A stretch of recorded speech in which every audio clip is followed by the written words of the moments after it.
Pendidikan sejatinya adalah berhamba pada anak, yang artinya mementingkan kepentingan anak dari segalanya. Sebagai seorang pembelajar, guru harus menuntun tumbuh kembang muridnya. Sebagai pembelajar, seorang murid harus memiliki kemerdekaan dalam pendidikannya dikarenakan mereka memiliki minat dan bakatnya yang tidak sama.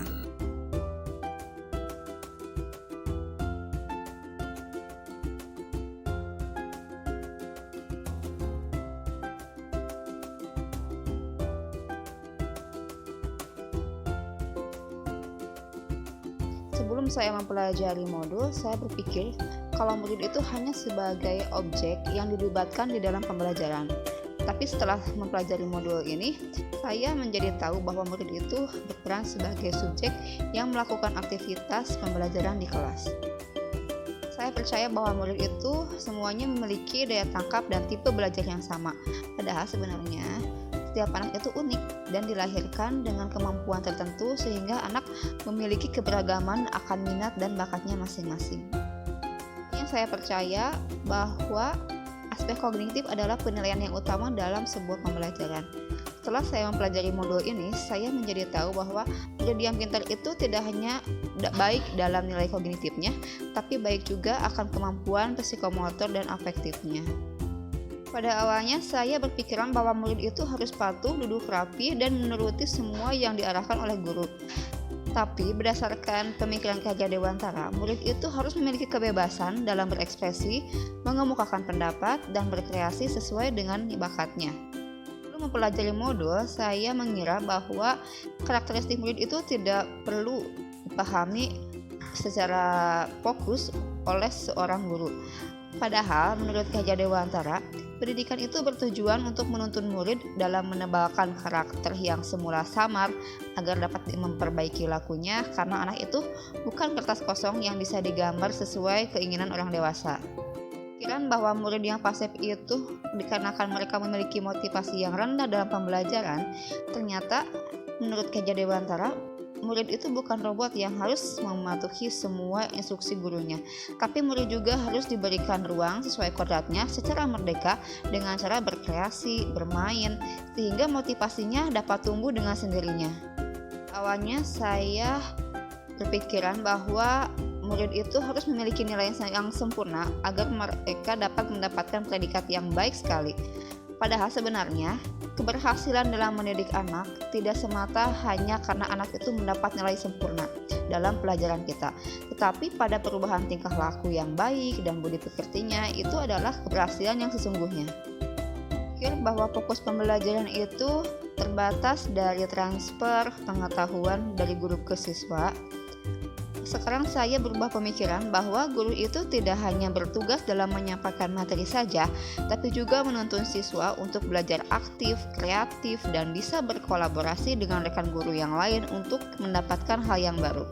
Pembelajaran bukanlah berpusat pada guru atau teacher center, tetapi yang benar adalah pembelajaran berpusat pada murid atau student center, atau yang disebut dengan menghamba pada anak.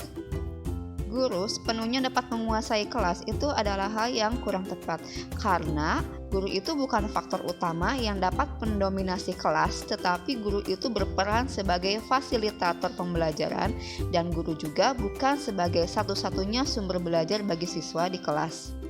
Kita berpikir bahwa pembelajaran itu dikatakan berhasil jika anak-anak kita sudah berhasil melampaui atau mencapai nilai KKM. Padahal sebenarnya guru itu dapat memberikan kebebasan kepada murid untuk menyelesaikan tugas sesuai dengan bagaimana minat dan bakat mereka dan kreativitas mereka masing-masing. Saya awalnya percaya bahwa guru itu lebih memperhatikan hasil dan ketuntasan materi daripada proses pembelajarannya. Dan sekarang saya berubah pikiran bahwa guru itu harus melakukan proses pembelajaran secara menyeluruh dan menghargai setiap perbedaan kemampuan murid, karena pembelajaran berharga didapatkan dari proses pembelajarannya. Biasanya guru itu merasa gagal jika banyak murid yang tidak tuntas setelah melakukan evaluasi.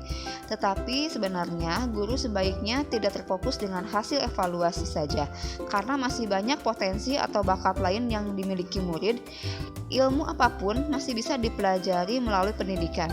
Namun budi pekerti adalah hal yang perlu kita tuntun agar mereka terbiasa dengan attitude yang baik. Ingarso sung tulodo artinya berada di depan memberikan teladan. Sebagai seorang guru, saya harus memberikan contoh yang baik seperti bertutur kata yang baik serta bersikap sopan santun. Guru merupakan model bagi muridnya, yang artinya perilaku murid dipengaruhi gurunya. Guru harus mengenali karakter dan latar belakang murid dengan menjalin komunikasi yang baik.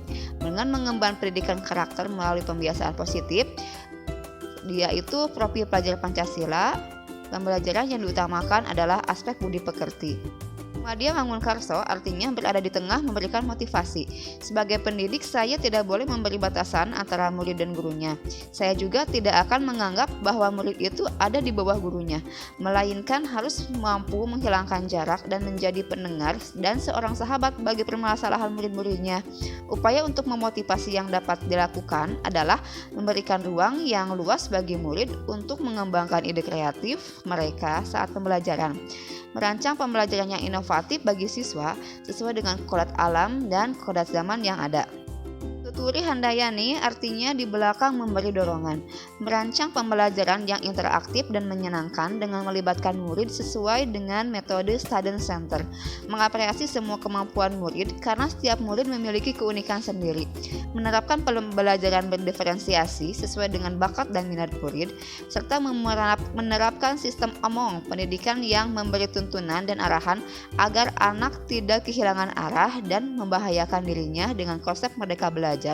Menerapkan pembelajaran abad 21 dengan berpikir kritis, kreatif, komunikasi, dan kolaborasi, serta menerapkan pembelajaran berbasis kearifan lokal dan berbasis permainan anak.